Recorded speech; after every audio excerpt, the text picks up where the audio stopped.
Shit. And we're gonna go. Okay.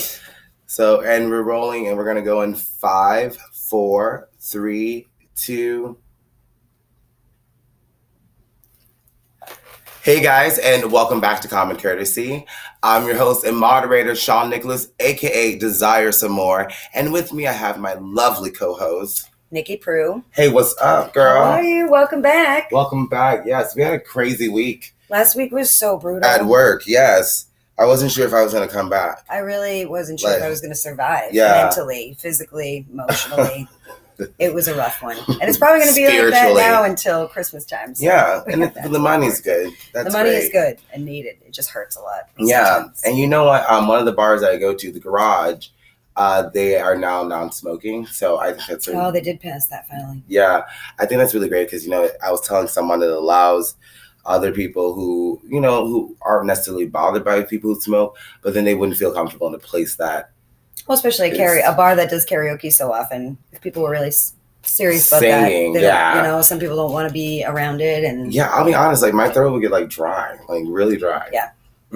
I mean, as a smoker, I wouldn't prefer... I don't mind when bars have smoking areas outside, but if it's outside, inside it just gets to be a little bit too much. A little crazy.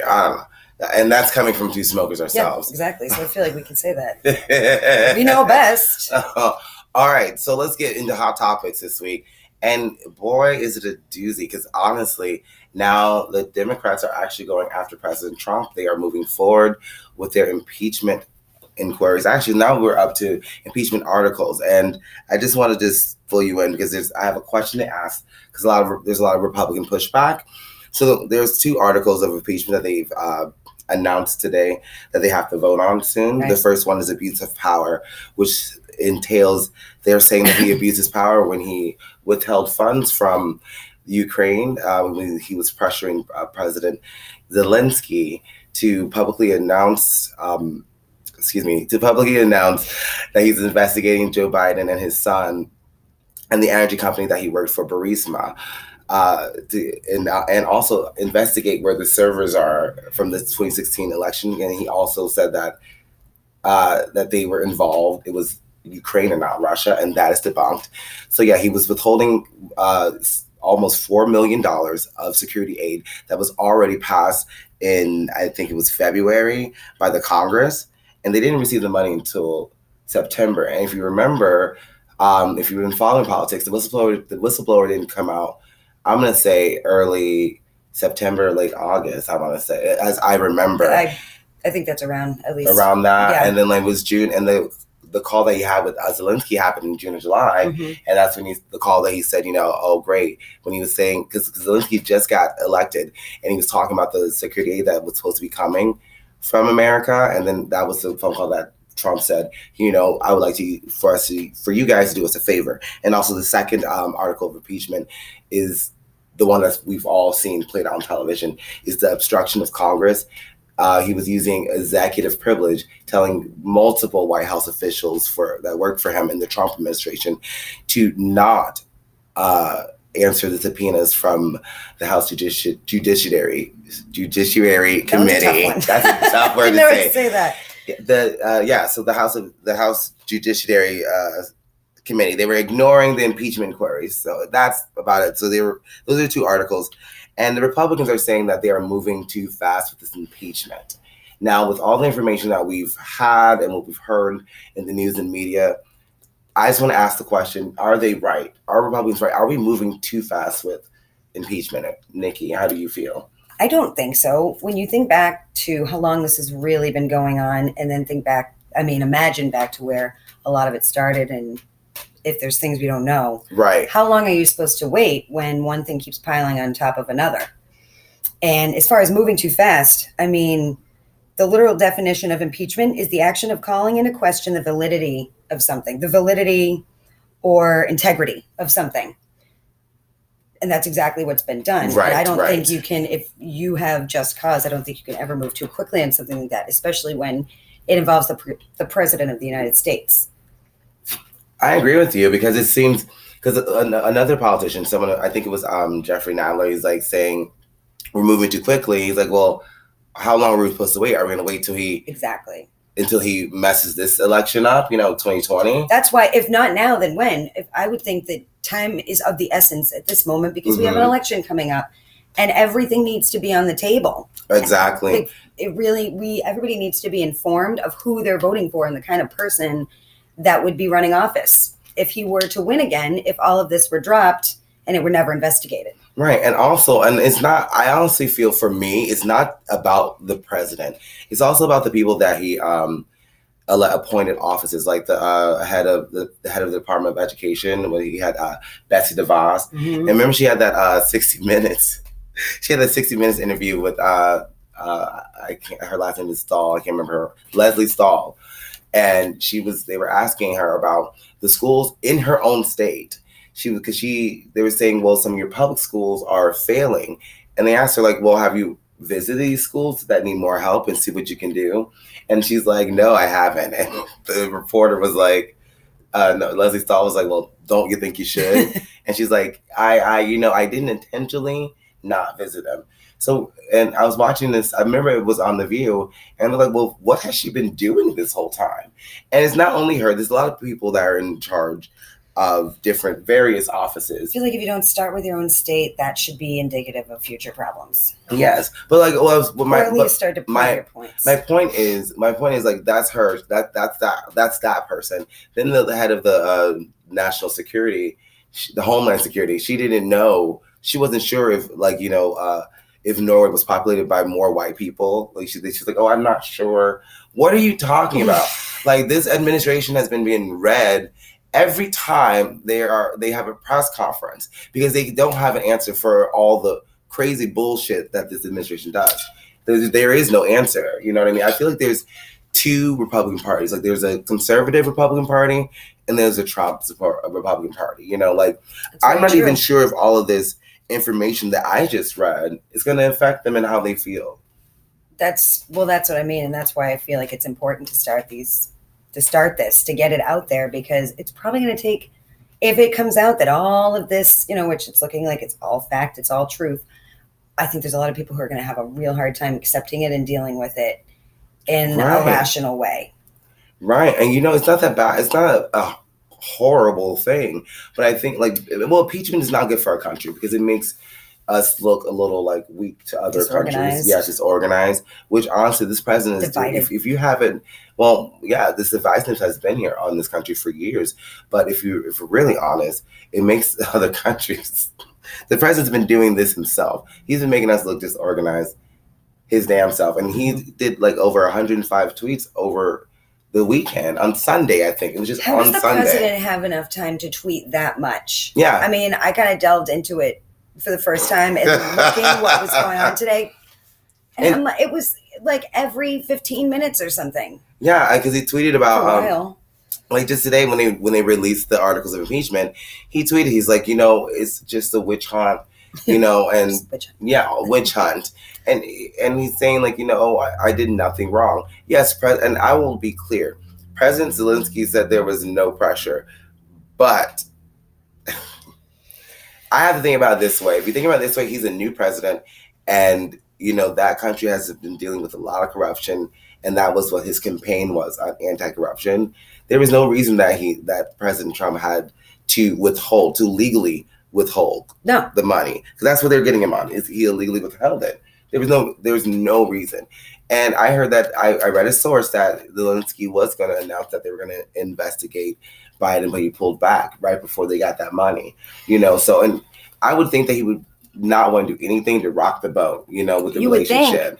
So I mean, he's not going to say he was pressured. I don't think he's going to say that, but it is clear as day. And even other people in his administration testified to that very fact, that was like the money was contingent on the investigation of Joe Biden. And if not, then why was it withheld for so long? Right. Without a valid reason. Right. But you're past that. If multiple people who are involved in this are saying this is what was going on, like if one person, what is it going to take? It's like if one person say like, I don't want to go too extreme, but like if one person calls this person a liar, right?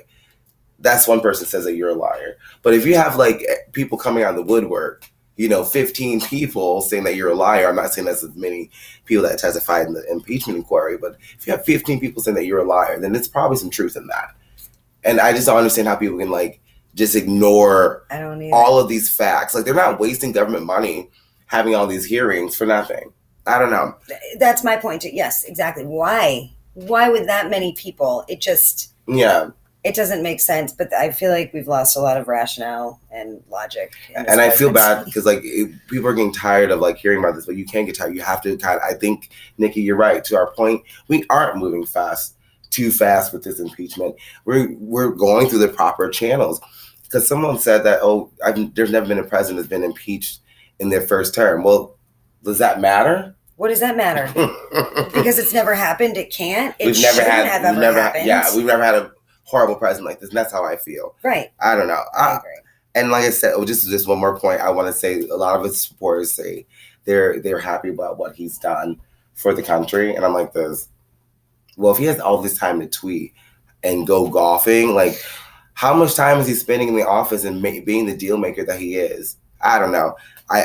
You just listen. I think this is all he needs to be impeached, because our president, he's not representing us. He's not at all. No. Or he's representing a very bad side of us. Putting us all in a very bad light. He is all personal gain. That's what I mean. He's representing whatever is going to make him look the best. But anyways, we just like to say good luck, President Trump. Or sayonara. No, I'm kidding. He's not gonna. Good luck. Good luck. I don't know. We'll see more when this comes out. It's all gonna come out. Oh. And I, for one, can't wait. Dun, dun, dun. All right, so we're gonna move on to our next topic. Nikki, you want to bring that up for us? Yeah. Yes. So I'm gonna try not to butcher this last name. Alex Bozargian. That was really good. Let's hope so. Alex, I hope I got it right. She was a news reporter that was slapped in the butt by someone who was running by, a runner who just happened to be jogging by. There's a video of it on YouTube. You can kind of very clearly see her just shock on her face. Obviously really, really upsetting, but she did really well. I mean, she didn't stumble or falter. She just got right back to the report. And then later she tweeted she filed a police report. Right. But before they ended up catching him, she did post a tweet.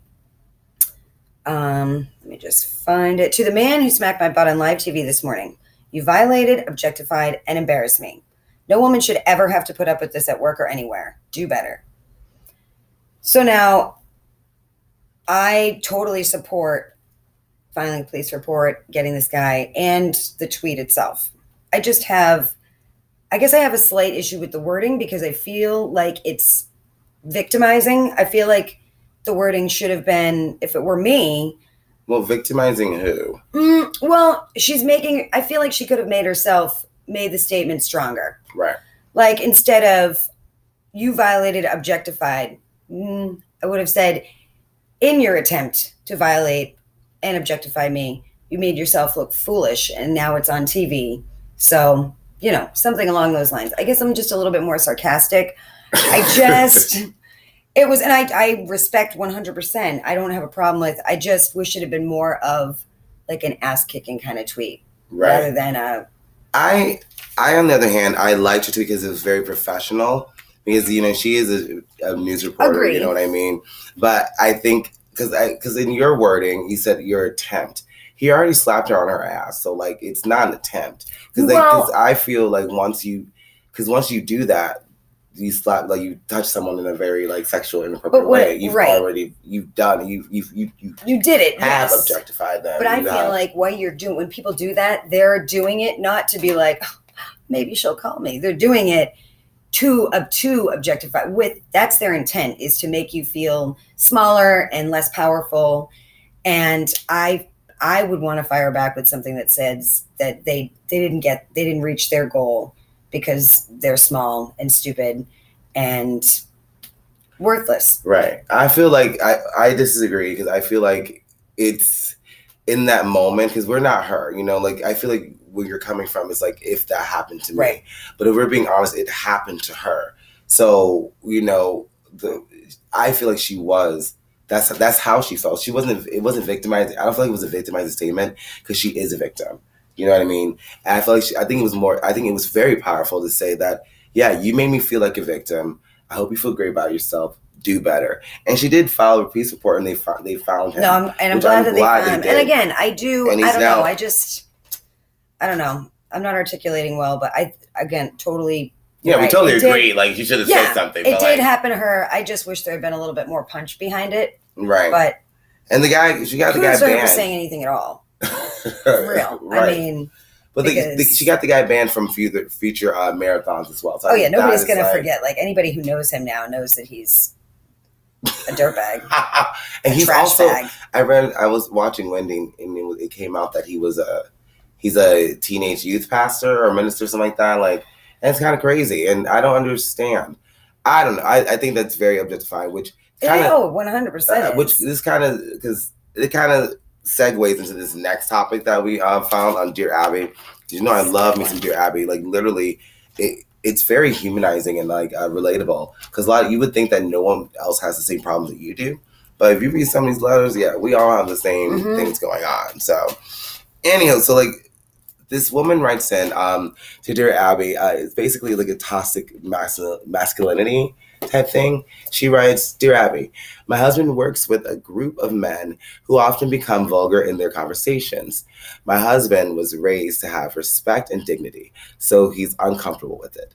The men discuss their wives and girlfriends in explicit detail. Some of them have daughters. It is just insane. Would they want someone talking about their daughter that way? My husband tries to ignore it or change the subject, although he gets stressed about it. He can't go to the boss because his boss chimes in. The boss once said, "Oh, it's just men talking." My husband finds the whole thing disrespectful. He could go to human resources, but he's not sure what to do.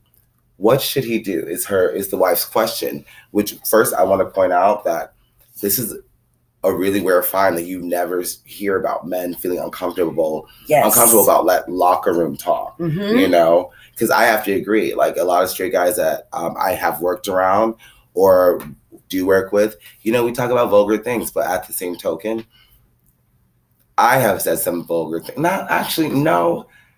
Nothing really crazy. I think you know the line. You know, you can say what in front of and who's going to not take it the wrong way. Well, I don't think you would ever be guilty of any kind of vulgar locker room talk. Right, yeah, because I think the language that she's using, like the word vulgar, they're not talking about, oh, she's got a great ass. You know what I mean? Like, you can imagine. That's what I say. Like, kind of crap that they're saying. Right. We've all heard it. We've all heard snippets but of it anyway. Before I go, what do you think that, you know, well, what advice would you give this to?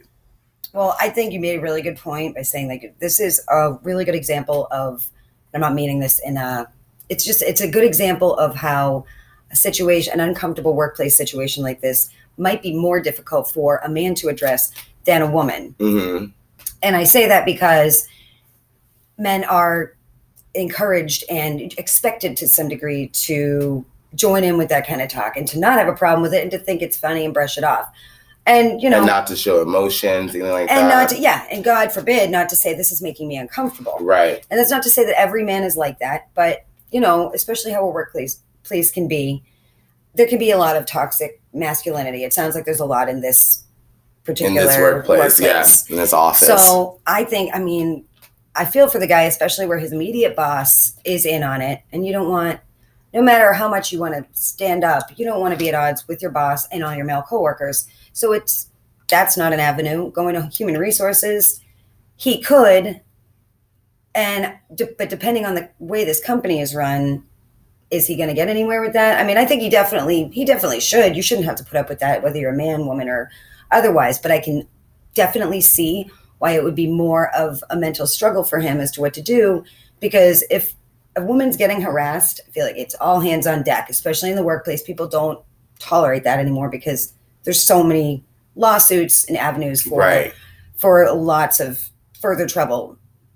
But as far as it's not fair at all, but I can definitely see why he would be more nervous about it than not, because then it's what? Is he going to be known as the no fun guy. I'm sure he has all these things going through his mind, and it sucks, and it's not fair because it creates this stigma that men should have to put up with things that women shouldn't. And not that they should, but it's almost like the door isn't quite as open for men to address these problems as it is for women in the workplace. That was really good. It just came to me. I was like, it just makes sense. Every once in a while. You have like, no, that was really good. I mean, because as I struggle to think what I would say to this guy, everything that you said is true. Like, I'm a guy myself, and, growing up in like locker rooms, you would hear how the guys would talk, and I'm never not the one to get involved, and then I was gay. But I'm not like the one, I'm like, I would say and things then I was like, gay, so. Like, okay, if I was like around my other gay coworkers, we get into like talking about sex and things like that, but like never. But like I said, explicit stories. You have like a back and forth. You're not just like, hey, like new guy. Like if this is an explicit story, I would tell my close friend like privately. Exactly. But I've never really heard myself in the midst of people. Like other thing, I'm like, oh, he's got a nice ass, or like, look at that. Like who doesn't? Like, I'm not catcalling or anything like that. I'm trying to defend myself. Okay. But for me personally, I've never like engaged in anything like that. But I think he should. Yeah, I think he should go to human resources as well, but also be prepared to like work in a different department of that office or work at a different office, because that type of unnecessary pressure, because people are really stupid. You know what I mean? Like, not stupid, but they are small-minded. Very, and there's a better way to say that. Small-minded. Yes, because I like they that. Can't. Like, it's not that they're wrong or whatever, not like that, because in their mind, they just can't think past a certain right. block. In their mind, they're probably not doing. They don't think they're doing anything wrong. Like, they're not seeing the Me Too movement or anything like that, or because they're not. He's not saying that they're assaulting people. They're just talking about their actual lives, whatever, right. People in their life. But I think you should really get prepared to work somewhere else, because it sucks, but that's the society that we live in, because there's strength in numbers. Who's to say that if you go, even though if he comes for anonymously, I don't know if I can't talk, anonymously, even if he comes anonymously, they're going to know who said it. That's what I mean. It's always going to come back. So, I mean, really just be prepared for backlash, or just speak up and say, I don't want to hear it. You can talk about it, but just don't involve me. And don't involve me. And the other men in the office should agree to that, but that. Again, we don't even know. Are small-minded. I like I said, like, hey, say something, but I would just work somewhere else and be prepared for that, because it's not. Some people you can't change, especially if your boss is getting in on it. Because before you go to human resources, talk to your boss. But if he's there, it's like Donald Trump. Like, could you imagine like Donald Trump? Like, what about? I can imagine, because remember he got caught on was it Total Access, like Hollywood tape? Yeah, when he was saying like with Billy Bush, when he said grab him by the pussy. Oh God. And like Billy Bush didn't say anything when he said that. I'd have been like, that's crazy. But Donald Trump was he didn't say anything to like defend like what he just said. And Billy Bush, I mean, Donald Trump had a lot of money in NBC at that moment. I don't know. Hey, this talks about it goes further than just this office, because a lot of men in power. Just last week we were talking about Simon Cowell, who has since lawyered up. We did promise you an update. He lawyered up as they're investigating the whole thing about Gabrielle Union. So there is some truth in that. There's some. You know what? Gabrielle Union's the new whistleblower. I think whistleblower is a new thing. And okay, so I think that's everything we have today, right? I think we covered it all. Mm-hmm. I mean, well, just for now, because until next time. Yeah, every week there's like the news cycle is just. I feel like it's gonna just keep on going. Snowball's getting bigger. I really can't wait to see what happens with Trump and him getting impeached and the process. I really want to see what people are going to say, because I said to you earlier, I do not like the Republican politicians who know better. Some of them are lawyers. Some of them are congressional professors that study the Constitution. Excuse me, that's what I meant. Constitutional professors. And they can't even say that, what he did is wrong. Bribing a foreign power in order to I feel like we're going to find out a lot more stuff over the next few weeks. There's always more. Unraveling, and I'm excited to find out. All right, so that's all we have for you guys today. Thanks for watching. Again, I'm your host and moderator, Sean Nicholas, aka Desire Some More. With me, I have my lovely co-host, Miss Nikki Prue. And we will be back next week. And what would we like to say again, Nikki? Try to always have a little bit of common courtesy. See you later. Bye. That was